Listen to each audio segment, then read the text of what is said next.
LIS classes में आपका स्वागत है। इस क्लास में हम लोग कॉलम क्लासिफिकेशन का जो प्रैक्टिकल पोर्शन है उसके बारे में डिस्कस करेंगे।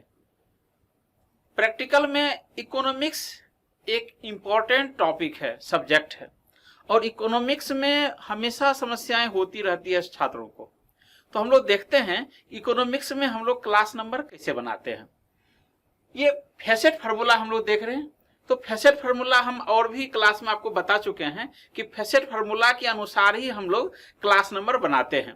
तो फेसेट फार्मूला देखिए लिखा हुआ एक्स पी एनर्जी 2p। अब यहां पर मेन क्लास ये एक्स हो गया, पर्सनालिटी कॉलन, एनर्जी के पहले चूंकि कॉलन लगता है इसलिए एनर्जी के पहले कॉलन लगा हुआ है, और उसके बाद है 2p। फेसेट फार्मूला में बस इतना ही दिया हुआ है, फेसेट फार्मूला में इतना ही दिया हुआ है, और आगे अगर कुछ ऐड करना होगा तो हम लोग अपने से ऐड करेंगे। तो देखते हैं यहाँ पर फोसाइन पी, ये जो पी है, पी का पोर्शन जो है वह बिजनेस को शो करता है। यानी इकोनॉमिक्स में जो बिजनेस का पोर्शन है वह आपको पर्सनालिटी शो करता है, और एनर्जी प्रॉब्लम को शो करता है। जैसे मान लीजिए क्या क्या समस्याएं आ सकती हैं या क्या क्या वर्क होता है इकोनॉमिक्स में, उसको शो किया जाता है एनर्जी के अंतर्गत, और एनर्जी के बाद 2p आता है। अब हम लोग देखते हैं, एक टाइटल बनाते हैं पहले, export of textiles from China. यानी कि एक आपके पास बुक्स मिला है और उस बुक्स में लिखा टाइटल लिखा हुआ है export of textiles from China. तो टेक्सटाइल्स जो आपके पास टॉपिक है इसको हम लोग कैसे बनाते हैं, कैसे सॉल्व करते हैं, इसको हम लोग आगे देखेंगे।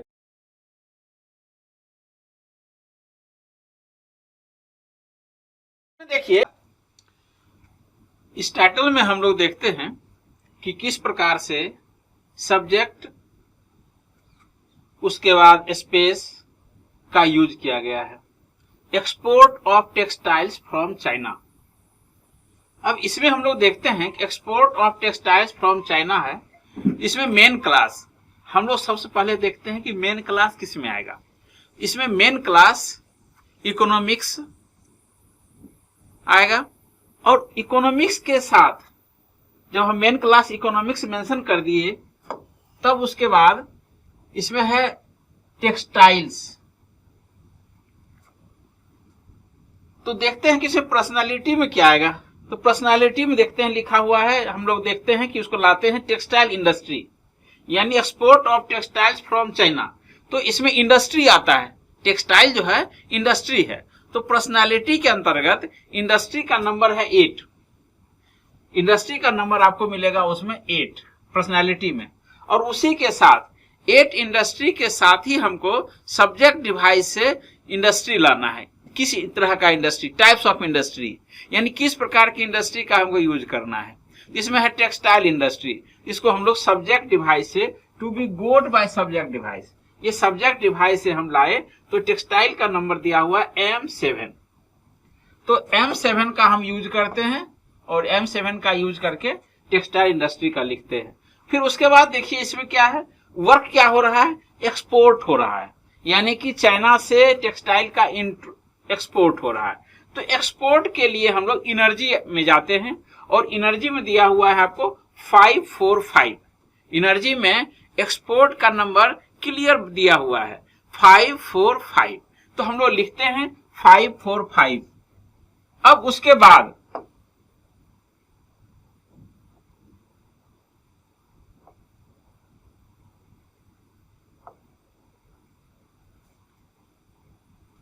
जब हम लोग एक्सपोर्ट का लिख लेते हैं 545, अब बचा क्या, टेक्सटाइल हो गया, एक्सपोर्ट हो गया, अब बचा यहां पर चाइना। तो चाइना हम लोग जानते हैं कि चाइना स्पेस आइसोलेट के अंतर्गत आता है, स्पेस में स्थान पक्ष है। तो कॉलम क्लासिफिकेशन में हम लोग स्थान पक्ष के अंतर्गत जाते हैं, वहां से हम चाइना का नंबर लेते हैं जो कि 41 है। तो चाइना का नंबर 41 है, हम लोग 41 मेंशन करते हैं। उसके बाद फेसेट फार्मूला का प्रयोग करते हैं। फेसेट फार्मूला में दिया हुआ है कि मेन क्लास एक्स, उसके बाद पर्सनालिटी, तो एक्स हो गया ये, और पर्सनालिटी ये हो गया। उसके बीच में कोई सिंबल का यूज नहीं करना है, कोई सिंबल हम लोग यूज नहीं करते हैं। और उसके बाद एनर्जी के पहले कॉलन लगाते हैं, क्योंकि हम लोग रूल्स में ही जानते हैं कि एनर्जी के पहले कॉलन लगता है, तो हम लोग कॉलन लगाते हैं एनर्जी के पहले। और चाइना का नंबर है 41, स्पेस है, स्पेस के पहले हम लोग जानते हैं कि डॉट का प्रयोग किया जाता है। अगर सूत्र में फॉर्मूला में अगर मेंशन नहीं रहे तो हम लोग स्पेस के लिए हमेशा डॉट का प्रयोग करते हैं, स्पेस से पहले डॉट लगाते हैं। और इस प्रकार से ये टाइटल जो है export of textiles from China, ये आपका कंप्लीट हो जाएगा। इस तरह का बुक अगर आपके लाइब्रेरी में आएगा तो आप आसानी से इसका क्लास नंबर दे सकते हैं। देखते हैं rate of interest in saving banks. Economics में ही तो हम लोग पढ़ते हैं बैंक्स एंड बैंकिंग के बारे में, अलग अलग प्रकार के बैंक। अब आपके पास लाइब्रेरी में बैंक से रिलेटेड बहुत सारी बुक्स आती है क्लास नंबर डालने के लिए, तो लाइब्रेरी साइंस में आपको यह देखना पड़ेगा कि बहुत अधिक यूज इकोनॉमिक्स के, अगर आप स्टूडेंट कोई होंगे तो आपको पता होगा कि बैंक्स एंड बैंकिंग या लॉ में भी देखिए बैंकिंग से रिलेटेड बैंकिंग लॉ करके आता है बुक्स। तो इसमें क्या है, rate of interest in saving banks. तो रेट ऑफ इंटरेस्ट यानी एक सेविंग बैंक में रेट ऑफ इंटरेस्ट क्या है, ये बुक का टाइटल है और उस टाइटल को आपको क्लास नंबर बनाना है। तो हम लोग कैसे बनाएंगे क्लास नंबर, इसको देखेंगे। तो सबसे पहले ये देखेंगे कि रेट ऑफ इंटरेस्ट और इन सेविंग बैंक्स ये किस मेन क्लास में आएगा, किस सब्जेक्ट में आएगा, किस सब्जेक्ट में आएगा। तो हम लोग देखते हैं क्या कि यह मेन जो क्लास आएगा ये इकोनॉमिक्स के स्टूडेंट ही इसको पढ़ेंगे, इसको इकोनॉमिक्स के स्टूडेंट पढ़ेंगे। कहीं कहीं कॉमर्स में भी ये जा सकता है, लेकिन चूंकि कॉलन क्लासिफिकेशन में कॉमर्स इकोनॉमिक्स के अंतर्गत ही है, तो हम लोग इसको इकोनॉमिक्स में ही पढ़ते हैं, मेन क्लास इकोनॉमिक्स। तो मेन क्लास इकोनॉमिक्स हो गया। अब उसके बाद बैंक्स एंड बैंकिंग, अलग अलग प्रकार के banks, saving banks, reserve bank, central bank, बहुत सारे बैंक, कोऑपरेटिव बैंक, जो अलग अलग प्रकार टाइप्स ऑफ बैंक्स, ये जो दिया हुआ रहेगा ये पर्सनालिटी में ही आएगा, पर्सनालिटी में ही आपको मिलेगा बैंक का। तो 6 to 7 उसमें हम लोग देखते हैं सेविंग बैंक का नंबर दिया हुआ है 6 to 7। तो 6 to 7 सेविंग बैंक का नंबर है, तो हमने पर्सनालिटी में क्या किया 6 to 7 लिख दिया। उसके बाद एनर्जी, अब देखिए यहां पर क्या वर्क हो रहा है, बैंक का क्या सा कौन सा रेट ऑफ इंटरेस्ट, यानी आप जो पैसा जमा करते हैं बैंक में तो उसके लिए कुछ आपको इंटरेस्ट मिलना चाहिए, या आप लोन लेते हैं तो आपसे बैंक कुछ इंटरेस्ट लेगी, यानी आप जमा करते हैं तो आपको मिलता है और आप डेब्ट कर लेते हैं तो आपको देना पड़ता है। तो हम लोग जब लोन लेते हैं तो बात करते हैं रेट ऑफ इंटरेस्ट क्या है, जब हम लोग एफडी करते हैं या जमा करते हैं तो हम लोग डिस्कस करते हैं कि आपका रेट ऑफ इंटरेस्ट क्या है। जिस बैंक में अधिक रेट ऑफ इंटरेस्ट रहता है हम लोग उसको प्राथमिकता देते हैं। तो इस प्रकार से रेट ऑफ इंटरेस्ट जो है आप देखिएगा, उसमें एनर्जी में जाइएगा, एनर्जी में रेट ऑफ इंटरेस्ट उसका नंबर दिया हुआ है 11। तो ये रेट ऑफ इंटरेस्ट जो है एनर्जी के अंतर्गत ये 11 है, तो ये 11 हमने लिखा। और इसको अरेंज करते हैं तो देखिए सबसे पहले फेसेट फार्मूला के अनुसार आते हैं। तो मेन क्लास इकोनॉमिक्स, इकोनॉमिक्स का हो गया एक्स, सेविंग बैंक 6 to 7, और एक्स और पी के बीच में कोई सिंबल नहीं है, एक्स और पी के बीच में कोई सिंबल का यूज नहीं किया गया है। तो चूंकि एक्स और पी के बीच में सिंबल नहीं है इसीलिए हमने एक्स और पी के बीच में कोई सिंबल नहीं दिया। देखिए कोई सिंबल है, एक्स 6 to 7 है, बीच में कोई सिंबल नहीं है, जबकि पर्सनालिटी के पहले कोमा लगता है, लेकिन यहाँ पर उसको नहीं लगाना है, वो जब ऐसा कुछ आएगा तो हम आपको बताएंगे। तो यहाँ देखिए क्लास नंबर 6 to 7 कोलन 11, ये 11 जो है रेट ऑफ इंटरेस्ट है। तो इसको हम लोगों ने इसको सॉल्व किया और आप देखिए समझ गए होंगे आप भी कि किस प्रकार से ये क्लास नंबर हम लोग इसको बनाते हैं। ठीक है, अब हम लोग नेक्स्ट टाइटल पर आते हैं, सिस्टम एंड स्पेशल। इसको समझिए ध्यान से। कुछ ऐसे सब्जेक्ट जो क्लासिकल हैं, पुराने हैं, उनमें सिस्टम एंड स्पेशल का यूज किया गया है। सिस्टम और स्पेशल किसी भी मेन क्लास में जिसमें सिस्टम और स्पेशल का यूज किया गया है वह आपको शेड्यूल के सबसे लास्ट में दिया हुआ है। शेड्यूल में जैसे मेन क्लास आपका इकोनॉमिक्स है, इकोनॉमिक्स का जो पेज है शेड्यूल है उसमें देखिएगा लास्ट में आपका दिया हुआ है सिस्टम एंड स्पेशल का। अब इसमें हम लोग क्या करते हैं, जैसे टाइटल अब देखिए पहले कोऑपरेटिव पेपर इंडस्ट्री है, कोऑपरेटिव पेपर इंडस्ट्री। तो आप जब पर्सनालिटी में खोजिएगा तो कोऑपरेटिव का नंबर नहीं मिलेगा आपको, पर्सनालिटी में कोऑपरेटिव का नंबर नहीं मिलेगा। ये आपको मिलेगा कहां, आप देखिएगा ये सिस्टम फैसेट के अंतर्गत मिलेगा। तो सिस्टम फैसेट के अंतर्गत तो पहले हम लोग क्या किए, इसको ऐसे भी छांट सकते हैं, जैसे ये मान लो कोऑपरेटिव है, ये हो गया सिस्टम फैसेट।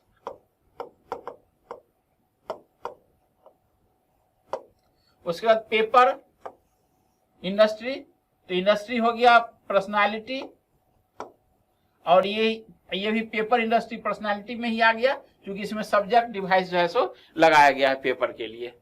तो इस प्रकार से हम लोग छांट लिए, सिलेक्ट कर लिए, अलग अलग कर लिए। अब उसके बाद हम लोग बनाते हैं मेन क्लास इकोनॉमिक्स एक्स हो गया। उसके बाद सिस्टम फैसेट में कोऑपरेटिव में देखिएगा लिखा हुआ एक्स एम, कोऑपरेटिव में दिया हुआ है एक्स एम, और पेपर इंडस्ट्री के लिए 8, तो चूंकि इंडस्ट्री का नंबर होता है 8 और M13, ये M13 जो है इंडस्ट्री से लाया गया है, इसलिए उसको ब्रैकेट में लिखा गया है। सब्जेक्ट डिवाइस से जब हम अलग से लाए तो हम उसको ब्रैकेट में मेंशन कर दिए। अब देखिए क्लास नंबर हो गया XM, 8 M113। अब यहाँ एक चीज ध्यान दीजिए आप लोग, देखिए मेन क्लास X, यहाँ भी X है और यहाँ भी X है। आप यहाँ देख रहे हैं कि एक ही X है, नियम तो 2X होना चाहिए था। जैसे हम लोग इसके पहले यूज किए हैं, जैसे मेन क्लास सेटिंग करते हैं तो 2 जगह X होना चाहिए था, लेकिन चूंकि ये जो X है XM, तो ये M जो है टाइम बताता है और ये X मेन क्लास इकोनॉमिक्स को ही डिनोट करता है, ये X जो है इकोनॉमिक्स को ही डिनोट करता है। इसलिए हमने दोनों में से एक ही X लिया, दोनों में से एक ही X लिया, XM, 8 M13। अब देखिए यहां पर यूज आ रहा है पर्सनालिटी के लिए हम लोग कोमा लगाते थे, तो सिस्टम और स्पेशल दोनों रहे तो बीच में कोमा होगा, सिस्टम और स्पेशल के बीच में। अगर सिस्टम रहे उसके बाद पर्सनालिटी रहे तो बीच में कोमा होगा, सिस्टम और पर्सनालिटी के बीच में। अगर स्पेशल रहे और पर्सनालिटी रहे तो भी बीच में कोमा लगेगा। यहां देखिए हम लोग एक्स एम के बाद कोमा लगाए हैं, उसके बाद 8, चूंकि एक्स के साथ अगर सीधे पर्सनालिटी लगाते X8 लिखा था, X8 लिखा था, लेकिन चूंकि ये स्पेशल यहाँ सिस्टम आ चुका है, तो सिस्टम आया है तो हम लोग XM के बाद कोमा दिए, दे करके 8 M13। तो इस प्रकार से हम लोग इस टाइटल को सॉल्व किए, इसमें सिर्फ सिस्टम है। इसी तरह से हम लोग देखते हैं आगे कि स्पेशल से किस प्रकार से, स्पेशल अगर दिया हुआ रहेगा टाइटल में तो हम लोग कैसे उसको बनाते हैं। देखिए टाइटल है small scale iron industry, small scale iron industry. तो स्मॉल स्केल आयरन इंडस्ट्री है, इसमें क्या है आप जब ढूंढिएगा तो ये स्मॉल स्केल जो है ये आपको स्पेशल में आएगा, ये आयरन इंडस्ट्री ये आपको पर्सनालिटी में आएगा। तो सबसे पहले हम लोग वही करते हैं, प्रक्रिया तो हम लोग का वही है कि मेन क्लास पहले लेते हैं। तो मेन क्लास हो गया इकोनॉमिक्स, एक्स हो गया। उसके बाद स्मॉल स्केल, तो स्मॉल स्केल के लिए आप देखिएगा स्पेशल फैसेट में मेन क्लास शेड्यूल में जो इकोनॉमिक्स का शेड्यूल है उसी में आपको दिया हुआ है स्पेशल, सिस्टम के ऊपर दिया हुआ है स्पेशल का लिस्ट। तो स्पेशल में हम देखते हैं कि X9B लिखा हुआ है, X9B स्मॉल स्केल। और उसके बाद आयरन इंडस्ट्री के लिए 8F182, ये आप जो है सब्जेक्ट डिवाइस, ये सब्जेक्ट डिवाइस आया F182। 8 तो हम लोग जानते हैं इंडस्ट्री का नंबर होता है, ये पर्सनैलिटी में आता है, ठीक है। अब इसके बाद हम लोग क्लास नंबर बनाते हैं, तो यहां भी वही है जैसे सिस्टम में आप देखे थे, यहां भी X है यहां भी X है। तो हम लोग क्या किए थे, एक ही X लिए थे, एक ही X लिए थे इकोनॉमिक्स के लिए, तो मेन क्लास इकोनॉमिक्स X हो गया। और स्मॉल स्केल के लिए X9B है, तो यहां भी हम लोग क्या किए, दोनों में से एक कॉमन कर लिए, एक कॉमन ले लिए X और 9B। यानी कि अगर हम इसी को सिर्फ उतार लेते हैं X9B को लिखे, इस X को छोड़ दिए, (8). अब उसके बाद जो है सो इंडस्ट्री पे आयरन इंडस्ट्री का है F182। अब यहां पे देखिए स्पेशल और पर्सनालिटी के बीच में कोमा का प्रयोग किया गया। स्पेशल और पर्सनालिटी के बीच में कोमा का यूज हुआ। तो इस प्रकार से आज हम लोग इकोनॉमिक्स मेन क्लास के अंतर्गत किस प्रकार से क्लास नंबर का निर्माण करते हैं, हम लोग क्लास नंबर का निर्माण किए हैं। और हमको लगता है कि अब आप इकोनॉमिक्स से रिलेटेड अगर कोई टाइटल आपके पास आएगा तो आपका क्लियर हो जाए, क्योंकि कंसेप्ट हमको लगता है कि आपका क्लियर हो गया होगा। Thank you.